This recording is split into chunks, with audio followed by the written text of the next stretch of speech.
Before we start, we have two events coming up in June that our East Coast and West Coast listeners should know about. On June 15th, Postscript Media is holding Transition AI Boston. It's a one-day conference in downtown Boston digging deep into the applications for artificial intelligence in the energy system. We're going to have panels, networking, and a workshop on ChatGPT. Speakers include Priya Donti, the co-founder and executive director of Climate Change AI, Pamela Esom, who is the former executive director of AI and technology at the U.S. Department of Energy, Patrick Walsh, a general partner at National Grid Partners, and Savannah Goodman, the data and software climate solutions lead at Google. So if you're in the business of energy and climate tech and a better understanding of AI is important to your job, you should come to the event. Again, downtown Boston, June 15th. Our listeners get a 20% discount. Follow the link in the show notes and use the code PSPODS20 when you buy your ticket. And for those of you over on the West Coast, our friends at Canary Media are hosting their next live event in Seattle on June 28th. It's going to be a good one. I can attest. I've done multiple events with Canary, and Canary Live Seattle is going to feature some of the biggest names in our industry, like Amy Harder, David Roberts, Ramez Nam, as well as Canary's executive editor, Lisa Hymas. The venue is the legendary radio station KEXP in downtown Seattle, and you can expect some amazing panels and lively networking. Again, we've done multiple shows with Canary. The Canary Live events are incredible, so go check it out. canarymedia.com/Seattle to get your tickets today. Don't miss out on either of these events. From the studios of Postscript Media and Canary Media. I'm Shail Khan, and this is Catalyst. You know, between the minutes of energy storage we have today and 47 days, I think we're going to fall probably actually ultimately closer to the 47 days level than even minutes, hours, or just a few days worth of storage. Well, they killed BuzzFeed News, RIP. But if this episode were a BuzzFeed article, I think I would call it 4 Weird Ways to Replace 47 Days of Fossil Energy Stockpile with Solar Electrons. Obviously, I'm not meant for listicles.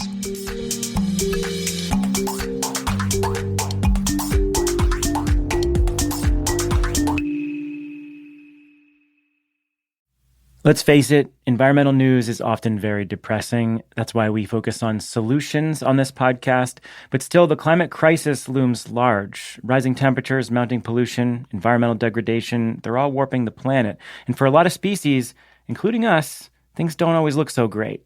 But the story doesn't end there. Every Friday, Living Planet, a show from Deutsche Welle, takes you behind the headlines to figure out what's happening and how we'll get through it. It'll also help you make better choices for a healthy planet and find space to reconnect with the beauty and wonder of the world around us. You can find Living Planet wherever you get your podcasts. I'm Shail Khan. I invest in revolutionary climate technologies at Energy Impact Partners. Welcome. So if you're listening to this podcast, you probably don't need me to convince you that, 1, the electricity grid will be progressively decarbonized, in significant part at least, because of the addition of more and more intermittent generation in the form of wind and solar. And 2, that the need to continuously match supply and demand on the grid, which we do have, will lead us to need more and more energy storage to pair with that generation. I mean, both of these things are already happening today, so I'm not saying anything new here. But where I think things get more interesting is when you start to think about what form that energy storage will take. And here, there are multiple possibilities, from batteries of various stripes and various chemistries to energy-carrying molecules to fossil fuels themselves. And they all have their trade-offs, their ideal scenarios, their bottlenecks, their role in the market. And my colleague, Andy Lubershane, whom you've heard before, he's a partner at EIP, our head of research, he wrote a great piece recently that lays out what he calls the 4 ways to store sunlight. I will note that in this episode, Andy and I do talk about a few companies and a few other categories where we at EIP have already invested. It's not because we're trying to shill for our own portfolio. It's just because we do have strong conviction in the need for energy storage and the opportunity that it presents, as you will hear. Anyway, with no further ado, here's Andy. Andy, welcome back.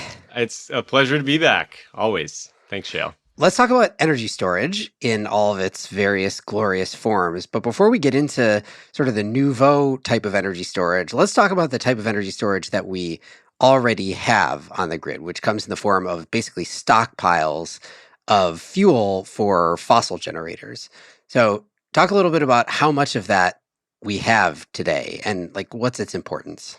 Right. I mean, when people talk about renewables, oftentimes the kind of big question they ask is how are we gonna store enough energy to balance out the variability of wind and solar? And the answer currently is we already have plenty of energy storage capacity on the grid today. It's these massive stockpiles of fossil fuel that we have sitting around. We've got big piles of coal sitting beside coal-fired power plants. We have, well, this isn't as relevant to the power sector, or not really relevant to the power sector, but in terms of storage supply for the energy sector writ large, we have these giant tanks of oil, ranging in scale from big industrial facilities, and of course, we all store oil in our vehicles today, in our gas tanks, and then also very relevant to the grid, we've got these big continent-spanning networks of natural gas pipelines and giant underground storage reservoirs. And so we have all this energy sitting around ready to be utilized at a moment's notice. And that's particularly true in the case of natural gas when it comes to power generation, because it can be utilized relatively quickly. If you add it all up, it's actually a pretty large amount of storage. We currently store, by my rough count, about 47 days on average worth of primary energy supply in the country. So that's it's about 9 days of natural gas in storage. It's about 13 days in coal stockpiles, about 10 days in crude oil storage. And actually, that doesn't even count all of our gas tanks. That's just like big industrial storage. And then about 15 days that we've historically kept around in this strategic oil reserve. So yeah, about 47 days worth of primary energy supply is what we keep lying around currently in the form of fossil fuel. And I guess one question is like, how much of that do we keep around intentionally as energy storage, like to ride through a shortage or something like that? And how much of that is just a function of how these markets are constructed, how, generation is scheduled, things like that? Like, is it an intentional form of energy storage, or is it a consequential form of energy storage driven by circumstance? It's a real mix, right? In some cases, we store it just because it's economically viable to do so. There is just like for renewable supply, there actually is intermittency in fossil fuel supply as well. There can be hiccups, for example, delivering coal to various places around the country from coal mines. There can certainly be hiccups in natural gas supply. There can be constraints in natural gas pipelines, right? There's obviously intermittency in the global oil market, some of which is caused by human design, right? By OPEC making decisions about turning on or off the pumps. But it pays to store that energy in some cases just because it's relatively cheap to store that energy. For example, storing coal in a huge pile of coal is just a ridiculously cheap way of storing energy. And in part because it's so cheap, we also, in some cases, make sort of strategic decisions to store the energy, not just because it's economically beneficial to do so, to arbitrage relatively low periods of fossil energy prices against relatively high periods of fossil energy prices, but because we want to have this, I would say, sort of strategic level of energy storage backup to provide reliability and resilience for the energy system.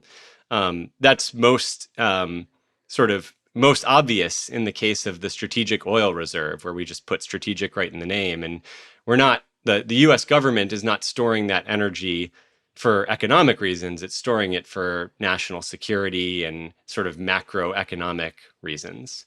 Yeah. So, okay, so we've got 47 days or so worth of primary energy supply stored today in the form of fossil fuels. I think our premise here is not that we necessarily need 47 days worth of energy storage as we transition away from fossil fuels and toward more intermittent generation, right? We don't need to replicate that exactly, but we do need some. I mean, there's certainly some degree of energy storage that will be required beyond just the fact that we are trying to smooth out the peaks and valleys of intermittent generation, but also for the reason of resiliency, basically, in this system. And so I guess just to contextualize it relative to that 47 days that we've got of fossil fuel inventory, how much do we currently have in batteries, basically, like non-fossil fuel-based energy storage? It's essentially negligible if you're talking about batteries. I mean, just to contextualize in general, our sort of renewable energy supply versus the amount of energy we store in the form of fossil fuels. All of the wind and solar power generated in 2021, if you were to bottle all of that energy up and store it in sort of the same way that we store fossil fuels, it would be only about 5 days worth of energy supply. So we currently store more energy in the form of natural gas underground and in pipelines than all of the energy we generated from renewables, 2 years ago. And then if you look at storage on the grid, the ability to sort of store electricity, full sort of power to power storage cycles, the biggest resource we have available to do that today is what everyone knows as pumped hydro storage, where you basically use pumps to move water back up from below a reservoir to above a dam into a bigger reservoir, and then let gravity do its work one more time again. We have about, in terms of primary energy supply, not in terms of electricity generation potential, if you were, again, to compare that to primary energy supply, we have about 9 minutes worth of pumped hydro storage, which means we have probably, I don't know, in the seconds level of battery storage capacity today.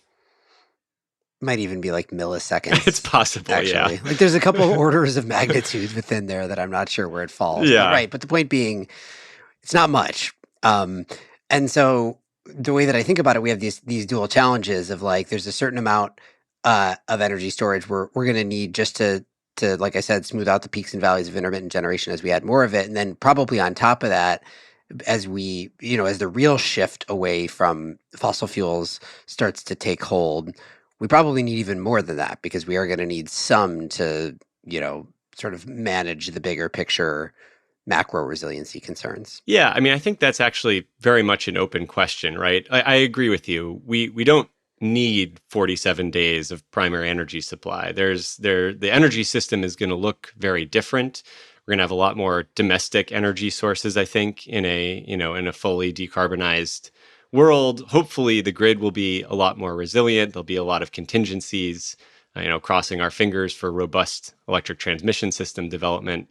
And we're not going to be nearly so concerned about the decisions that OPEC makes, and hopefully not nearly so concerned about the potential interruptions of energy supply that can be caused by global conflict. But I think we would still be foolish to assume that we don't need any kind of strategic energy supply in the long run. So between the minutes of energy storage we have today and 47 days, I think we're going to fall probably actually ultimately closer to the 47 days level than even minutes, hours, or just a few days worth of storage.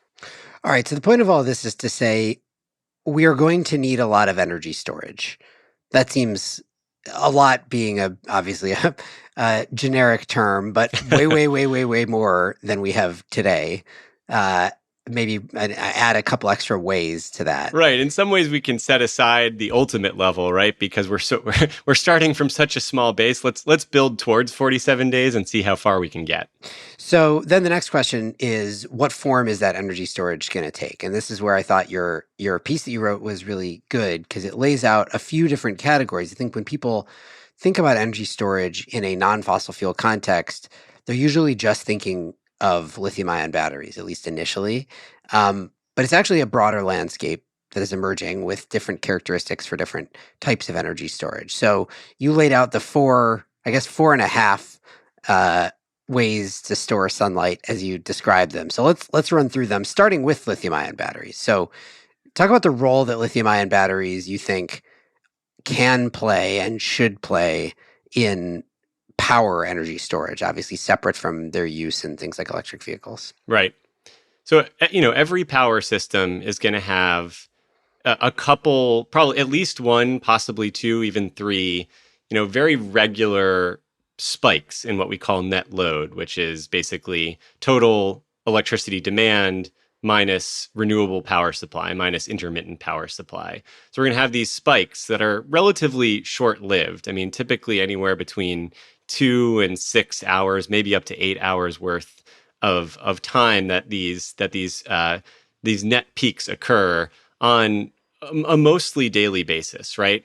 There's a pretty classic example that I cite in this article, which is called the kettle surge in the UK, when basically millions of people in Britain who are tea drinkers, after the end of popular TV shows, they go and they turn on their electric kettles, not exactly all simultaneously, but kind of roughly at the same time. And it causes this multiple gigawatt surge in power demand right after soap operas, for example.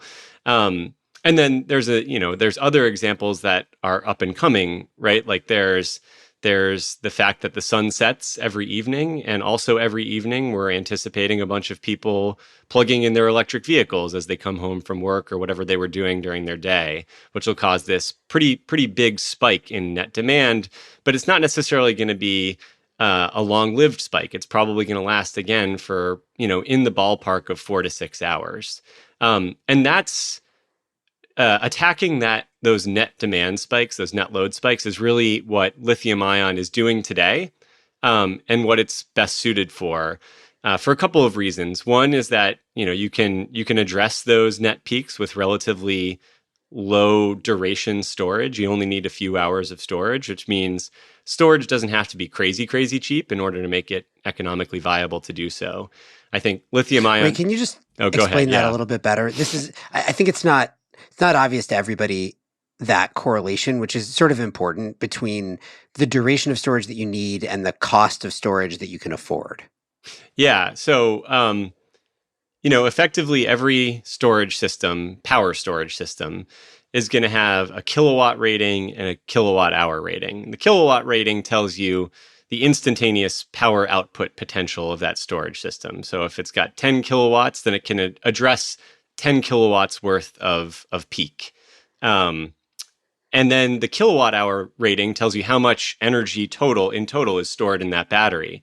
And so if you have a 10 kilowatt system and a 40 kilowatt hour system combined, that means that you can basically run at 10 kilowatts for 4 hours straight before you run out of juice and would need to charge the battery again.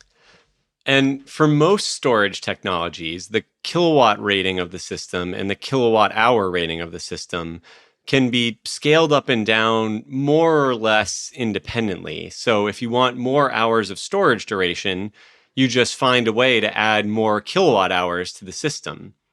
And some types of storage technology have a very high cost per kilowatt and a relatively low cost per kilowatt hour. So flow batteries are sort of the canonical example of this sort of storage system, which means that for that type of system, it's really expensive to build a short duration battery, for example, to attack those 4 to 6 hour peaks, but they get much more affordable, relatively speaking, for longer durations.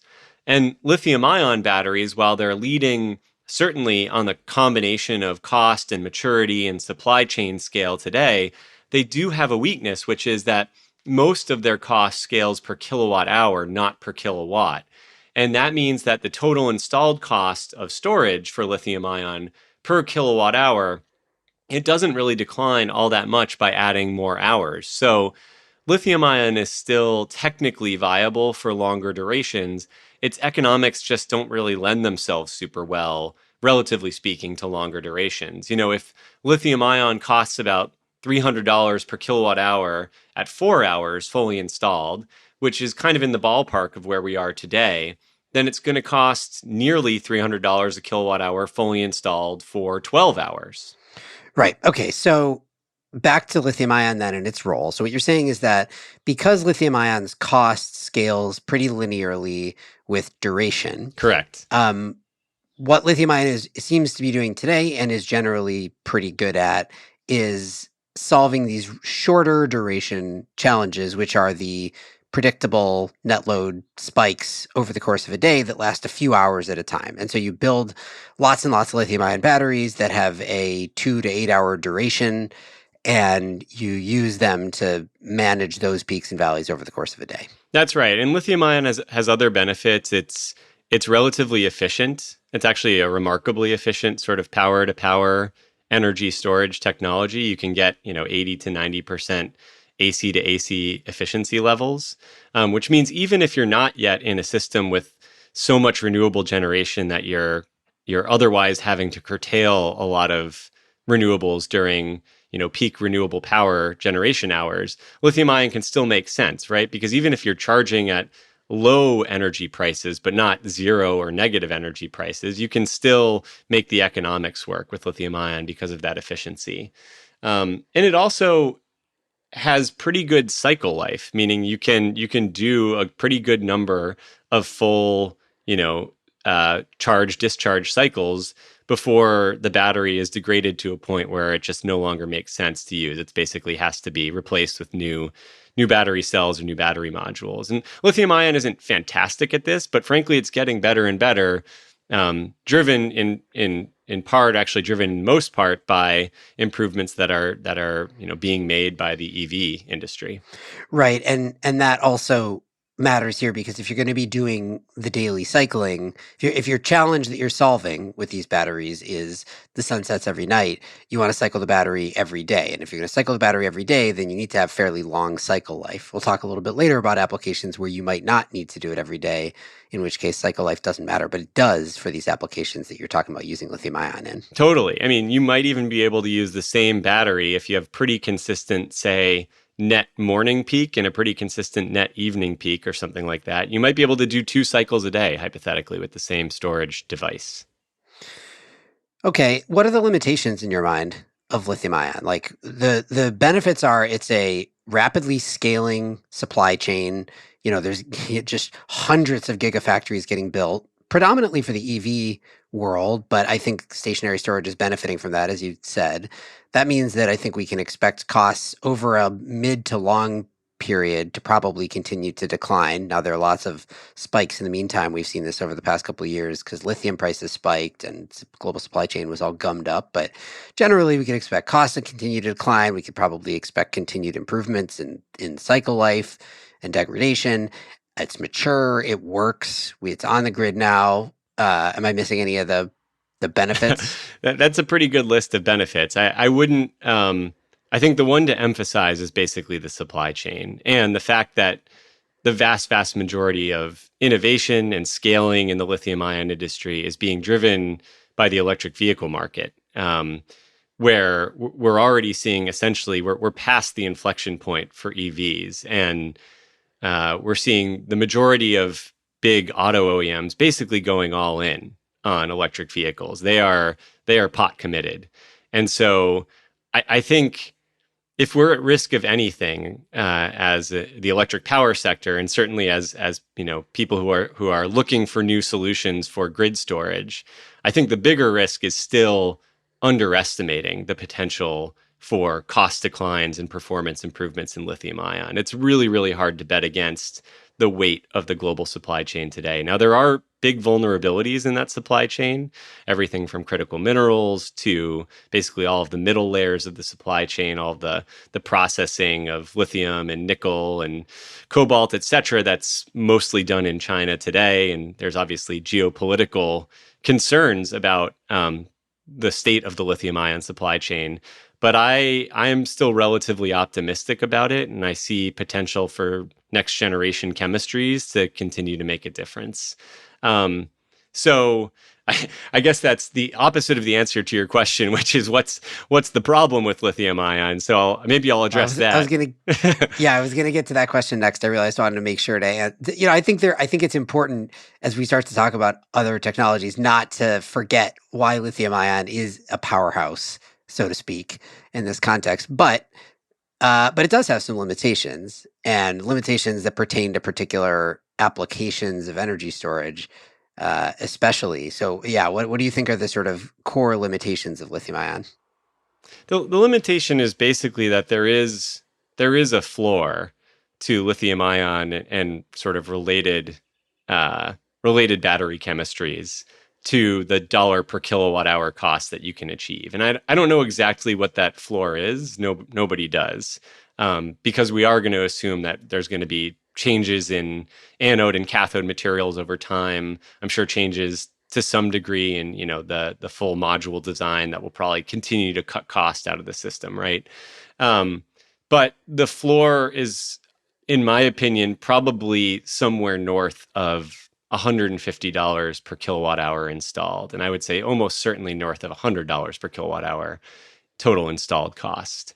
And that means total installed cost, I just want to note this because people often complain when we use these numbers. Just to be clear, total installed cost is an important metric because you see lots of numbers quoted about either cell cost or module cost for batteries. This is inclusive of that, plus all the balance of systems, plus labor and installation, EPC margin, right? Like, what is the turnkey cost of a stationary storage system? So that's what you're saying is probably ultimately north of $100 a kilowatt hour. Yeah, I believe so. That's where I would feel comfortable making a bet on a competing technology, somewhere in that $100 to $150 per kilowatt hour range. Although obviously I'd love for it to be lower, and the reason I'd love for it to be lower is not just because of the fact that makes it more secure against future competition from whatever comes out of the mammoth lithium-ion industry.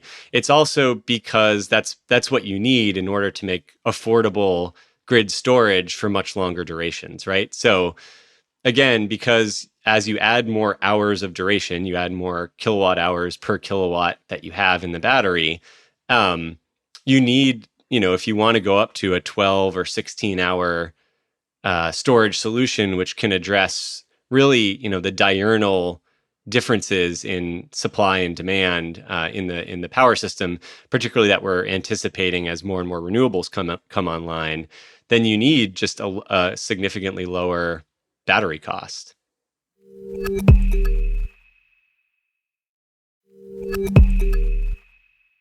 Okay, so the fundamental limitation of lithium-ion is just its cost floor, basically, and the fact that its cost scales linearly with duration.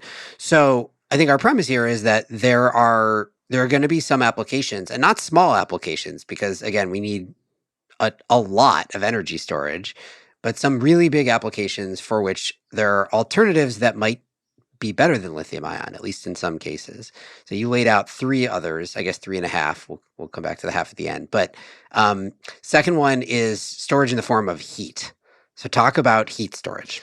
So heat storage is one of those concepts that as soon as you sort of wrap your mind around it, just makes incredible amounts of sense. And I'll start by saying one of there's two kind of foundational, fundamental reasons that heat storage is so attractive. The first is that there's a whole bunch of materials that can absorb a lot of heat really, really cheaply. I mean, you can use rocks, brick materials, carbon. I mean, I'm sure there's a bunch of other things that you can just get really hot. And these materials are all really cheap if you consider the cost of thermal energy storage potential within them are super, super cheap. I mean, the core energy storage components of these materials can be in the ballpark of $5 per kilowatt hour or lower. So remember, we're talking about, lithium-ion systems, fully installed costs today in the realm of $300 per kilowatt hour.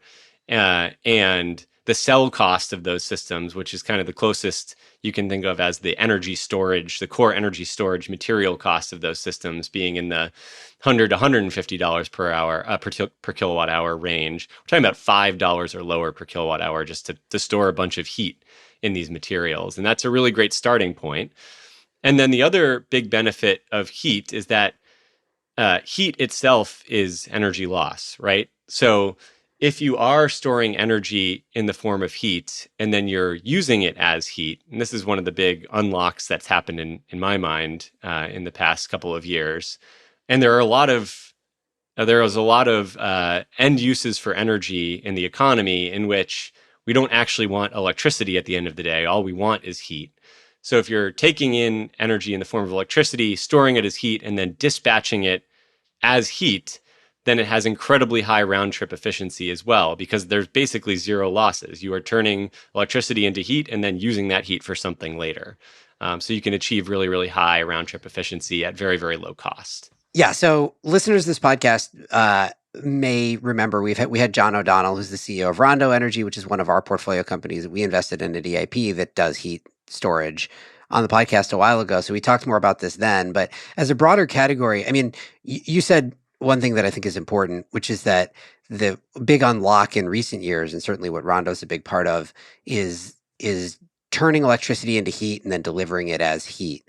But there also have been a bunch of companies historically, in the sort of when there was a diaspora of different energy storage technologies competing for the grid storage applications, there were a bunch that were doing thermal energy storage, storing energy as heat in a power to heat to power cycle, right? So rather than delivering the heat as heat, turning that heat back into power. And they were using often some other materials. I mean, you mentioned bricks and carbons and basic stuff, but there's some others that have been under development for a long time, things like molten salts. So you just talk a little bit more about like the kind of historical world of thermal energy storage and maybe why it hasn't taken off where this kind of new power to heat world might. There are a handful of full-scale power-to-power thermal storage systems already out there in the world today, and they all basically are driven by molten salt. And by the way, when I say molten salt, don't think about table salt. These are much more toxic, corrosive chemical salts, and there's a bunch of different options and mixes that you can go with, but it's heating up these salts to temperatures that are able to be run through, basically to heat up water, make steam, and run through a steam turbine to turn back into power.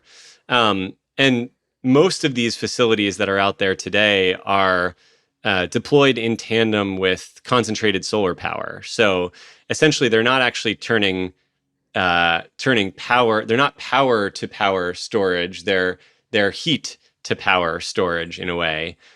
Basically taking some of the concentrated sunlight that these CSP facilities generate and using it to heat up molten salt, which then can be stored for a pretty good length of time and then again run through that steam turbine type cycle to turn back into power.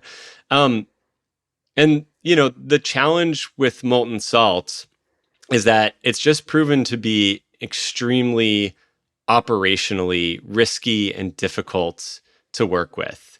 It's kind of notorious at this point to be for being really difficult to operate safely and reliably. And there have been some notable instances in which some of these horribly toxic, corrosive salts have escaped from the systems that they're a part of, which is a real environmental hazard. These systems are not able to cool down below a certain level, because if they do, then the salts basically harden and can break the pipes that they're flowing around in. I've heard from people who have worked on these molten salt projects. In fact, I guess paraphrasing a quote from someone I know who's worked on one of these molten salt projects, that this project made the company that he works for much, much more worried about trying anything else innovative for about a decade because of just the operational challenges that came from it. Okay, so back to the simpler version. I think we're pretty convinced there's a good opportunity for the sort of power to heat delivered as heat through these simple media. Obviously, we've invested in a company in the space, but what do you view as the limitations of thermal energy storage as it pertains to this broader need? Like, why aren't we just doing thermal energy storage? So the biggest limitation is that thermal storage is incredibly efficient and effective in power to heat storage mode.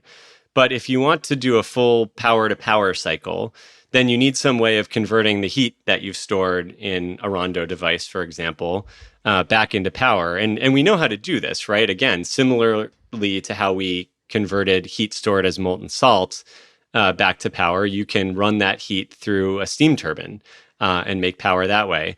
The challenge is that doing so is just not very efficient, because steam turbines are not very efficient, which is okay if the energy you're losing is primary energy that's super, super cheap from coal. but makes the sort of full cycle more expensive if you're charging up on any kind of relatively expensive power in the first place.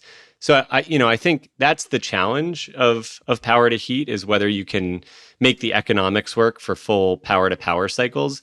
I will say that in the kind of relatively high renewable penetration systems that we're anticipating moving forward, let's say 50 to 60% penetration of wind and solar, and this is particularly true of solar, by the way. Even at those levels, you're ending up with, on almost every day, you're going to have periods lasting 6 to 10 hours where you have a large amount of surplus renewable generation that otherwise you just don't have anything to do with. And because you have all that surplus generation, you don't care as much about the full round trip efficiency of a storage system that you're pumping that surplus generation into. And so I'm actually convinced that there is an opportunity for thermal storage, even in kind of this power to power mode and relatively high renewable penetration systems. And I'll say one more advantage to using thermal storage for power to power that's a little bit more nuanced, which is already today we have around the world, but let's just talk about the US, all of these coal-fired power plants that are on track to be retired in the next 5 to 10 years, maybe a little more than that in some cases. And as they're retired, they're sitting there and they've got, everything you need basically to repower those assets into thermal storage systems. They've got a steam turbine, which in some cases might still have enough life left in it to be used to provide that the back to power part of the cycle. They have people that know how to work on this type of equipment.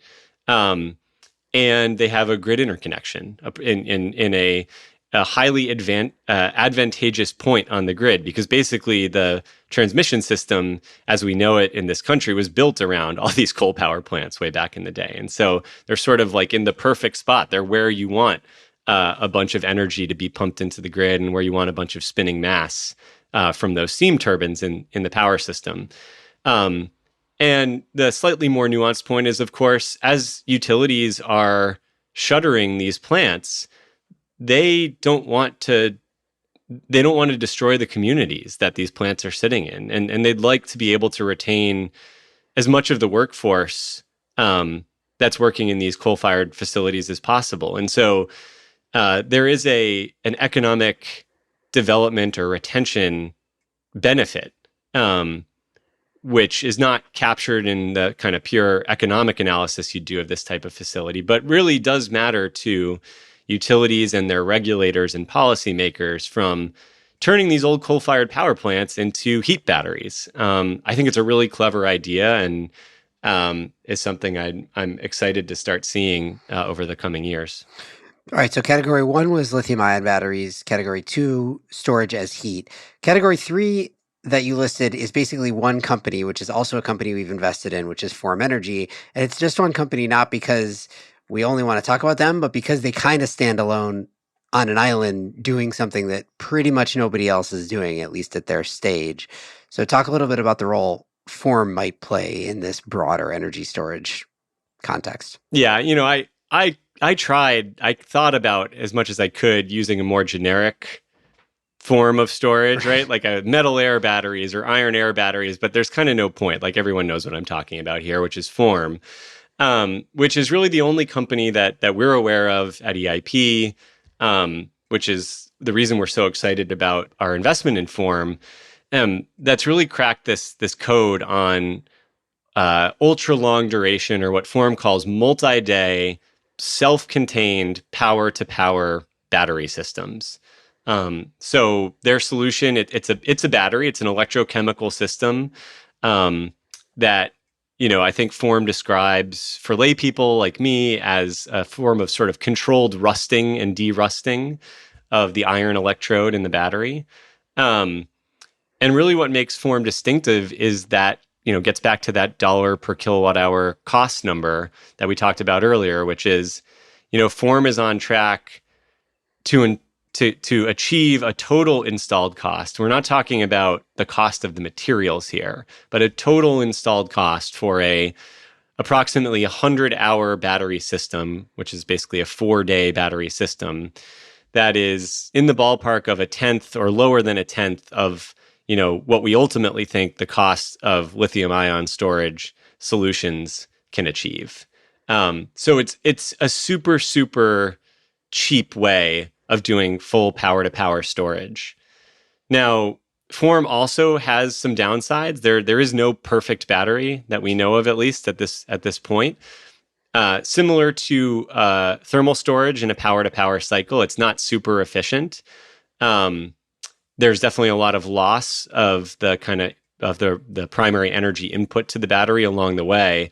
But again, and this is even more true for storage that is going to be used in a multi-day capacity than even storage that's used in a diurnal capacity. If you have relatively high levels of renewable energy penetration, you're not as concerned about efficiency because, again, a good amount of the energy you're going to be using to charge that battery is surplus generation.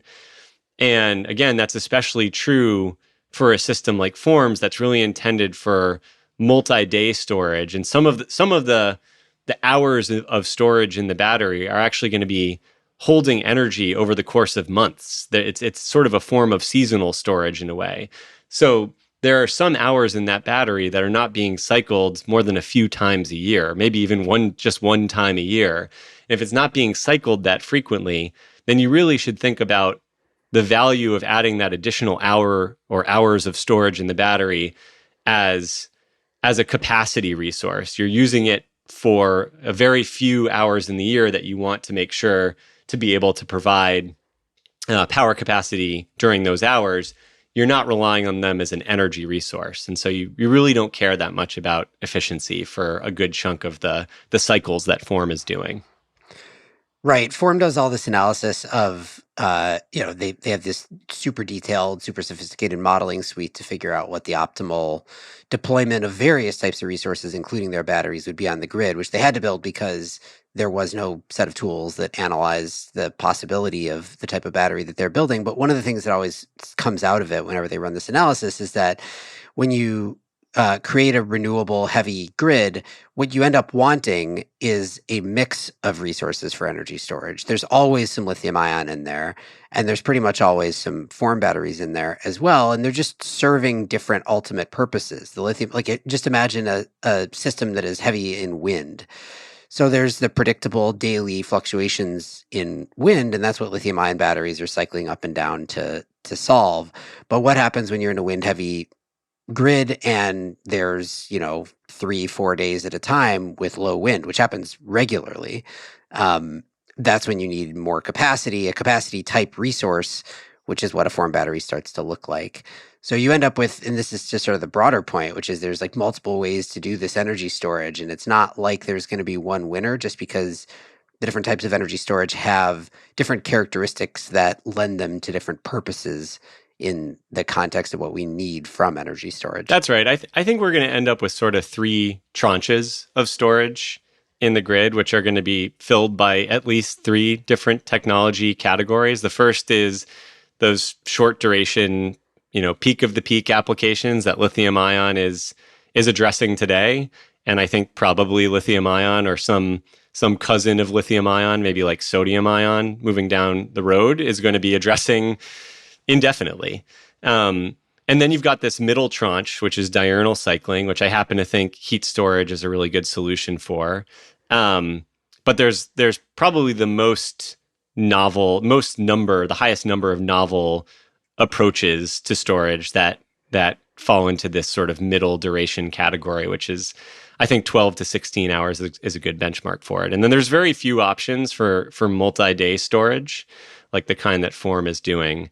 And I guess I would say, we're probably going to see some storage in each tranche. What I'm most confident in is that we'll see some amount of the peak of the peak type lithium ion storage. And then I do think what's interesting is that the other 2 tranches are probably more competitive with each other in a way. Like if you have a bunch of Form batteries on a system, You're probably still going to need, I think form zone analysis shows you're going to need some of these, daily or multi peak per day storage systems like lithium-ion to address, the really short duration stuff. But I'm not so sure you need a lot of the middle category if you have a lot of form and vice versa. So there is, don't get me wrong, going to be some competition among these tranches as well. Okay, so on to our fourth category then. You said there are very few options that provide the multi-day or seasonal storage, but one of the other ones, and one that has been gaining more attention in recent years, is hydrogen as a form of energy storage. Now, I want to be clear here because hydrogen, the conversations around hydrogen go in multiple directions every time you start to have them. So there's lots of use cases for hydrogen that don't treat it as energy storage, especially on the grid, right? So using hydrogen as a feedstock for ammonia, for steel making, for, other things like that, not necessarily energy storage, just feedstock. But there is also some growing interest in using hydrogen as a form of long duration energy storage, either for industrial heat purposes or, I think more salient to this conversation, on the grid. So how do you think about hydrogen in this context? I will admit, I started out very skeptical of hydrogen as a substantial medium for energy storage. And again, that's setting aside all of the other potential use cases for hydrogen, but as a form of energy storage, and particularly as a form of grid storage. However, I've been becoming more open to the idea, at least over time, and in some ways more convinced that some amount of hydrogen as a true form of grid storage is actually going to happen. So let me explain. I guess I'll start with the reasons for skepticism here. One is that when it comes to full power-to-power cycle efficiency, hydrogen is probably the worst form of energy storage that we have available, right? You lose a bunch of energy right off the bat if you're turning renewable power or any form of clean power into hydrogen via electrolysis. At least probably 30% you lose right off the bat. And then hydrogen is a really difficult molecule to work with. I've heard people who actually have worked with hydrogen quite a bit in their careers describe it as basically a pain in the ass molecule. It doesn't want to stay contained, no matter what you do with it. So just kind of taking the hydrogen from wherever it's produced and pumping it around to some degree to transport it, to some degree to get it into some sort of storage container, you're probably going to lose at least another 10 to 20% of the energy that you put into the process. And then again, if you want to convert hydrogen back into power, there's a couple ways to do it. One way is to run it through a gas turbine. Well, I'll probably come back to the gas turbine question in a bit, but the efficiency of that process is not very high. Burning hydrogen in a simple cycle gas turbine, you're probably going to get on the order of 35% efficiency. The most efficient way to do it would be to run it through a fuel cell, where you can probably get up to 55, maybe 60% efficiency at best. But at the end of the day, the round trip power to power efficiency for hydrogen just as a storage medium is probably going to be in the range of like 20 to at most maybe 35%. So it's pretty bad. So you have to believe that there's going to be a lot of surplus generation that you otherwise would be wasting if you're gonna be doing something that inefficient with primary energy. And then along the way, there's additional challenges and reasons to be skeptical. One is that, I mentioned hydrogen's a pain in the ass molecule that doesn't want to stay contained. Well, the only real way that I can see of storing hydrogen at energy system meaningful quantities for long periods of time in a cost-effective manner is to do it underground. You have to pump that hydrogen underground. And that means you need to find places where there's good geology for putting that hydrogen underground. Like these, salt domes are probably the one that we're most confident in. And those aren't located everywhere. In the US, there's a big kind of cluster in the Gulf. There's some in the upper Midwest, some in the plains, but It's not like you just have hydrogen salt domes or hydrogen-ready salt domes lying around all over the place. In Europe, they're actually even more clustered in sort of Central Europe and Germany. So anyway, those are the reasons to be skeptical of hydrogen as a storage medium. But there are some reasons that I've kind of come around to think that it might happen. And the first goes back to something you said, Shale, which is that I think we're going to be making a bunch of clean hydrogen anyway, regardless of what we think about its role as sort of an energy storage medium. And even if you set aside some of the more exotic use cases for hydrogen, like transport, for example, which I'm pretty skeptical of, by the way, hydrogen is a feedstock molecule that is irreplaceable because it's hydrogen. Sometimes you just need hydrogen as an essential building block for certain types of chemicals like ammonia. So we're going to be making a bunch of hydrogen, clean hydrogen in a decarbonized scenario for ammonia, for methanol, for petrochemicals anyway, and we're going to be storing a bunch of it anyway. Because if you're doing any of clean hydrogen production at industrial scale for these feedstock molecule use cases, you're going to need some amount of storage, and that storage is probably going to be underground. So I think that the foundations of hydrogen as a storage medium are going to be laid by these other use cases for hydrogen. Okay, but so you mentioned using hydrogen in gas turbines then. Is that a part of your skepticism or is that a part of your optimism? That's actually become one of the reasons, I think, for optimism for using hydrogen as an energy storage medium, which is that, the gas turbine fleet, even starting today, is in the early stages of being set up to be retrofit down the road in order to run on higher and higher blends of hydrogen. And this is partly because utilities and grid operators, they still need new capacity today. And they need new capacity today at gigawatt scale, while frankly, there's no energy storage system today that is ready to confidently deliver the scale of capacity they need to balance out the renewables that are being added to the grid already today, and probably for the next, let's say, 5 to 8 years. And so we're going to be building a bunch of new gas turbines. And as utilities are building these new gas turbines, they are considering the fact that if they're going to run for a 25 to 30 year useful life, they need a pathway to be gradually, increasingly decarbonized over time and maybe fully decarbonized at some point. And the natural gas turbine OEMs, there's really, sort of a big three turbine OEMs, GE, Siemens, and Mitsubishi, are basically offering them the answer to this conundrum, which is you can buy these retrofit-ready gas turbines today, which can currently blend somewhere in the ballpark of 10 to 18% hydrogen by energy content, not by volume. And can be retrofitted over time to blend maybe up to 100% hydrogen, starting around 2030. And so my view has increasingly become that we're going to have a bunch of these hydrogen retrofit-ready gas turbine assets sitting around. We're going to be making more and more clean hydrogen more and more cost effectively. And we're also going to want an energy storage medium that, when you do it at very, very, very large scale, can actually scale to the kind of strategic levels of many, many days of storage, theoretically, that we have today in the form of fossil fuel. And the other nice thing about hydrogen is it's not just a power-to-power storage medium. Hydrogen can be used it can be combusted for heat. It enables the kind of sector coupling, meaning, it's not just a solution for the electricity sector, it's a solution for a bunch of sectors. So it serves as this sort of energy storage medium as well as an energy medium of exchange between different sectors over time.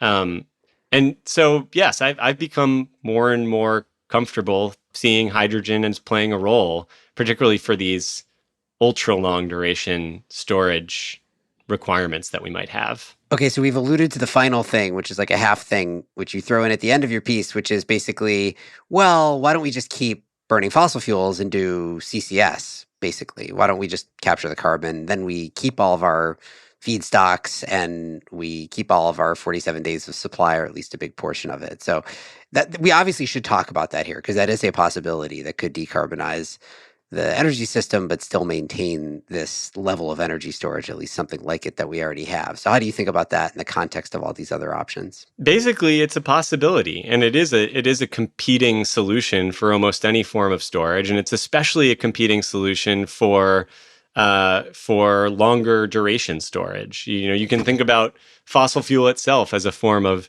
intermillennial storage. We're storing sunlight from millennia ago. And, there's a lot more we could talk about. We could spend, many more episodes talking about CCS. But to the extent CCS becomes, proven and economically viable, I think it serves as a competitive force on, any of these opportunities for grid storage and for energy storage over time, because it's probably the next best alternative. All right, Andy, thank you for the whirlwind tour through the 4.5 ways to store sunlight. Appreciate it. You're welcome. Always a pleasure to be on, Shale. Thanks. Andy Lubershane is a partner and the head of research at EIP.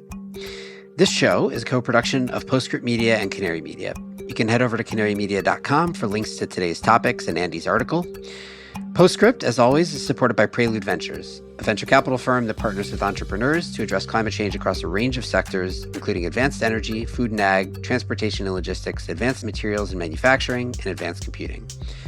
This episode was produced by Daniel Waldorf, mixing by Roy Campanella and Sean Marquand, theme song by Sean Marquand. I'm Shale Khan, and this is Catalyst.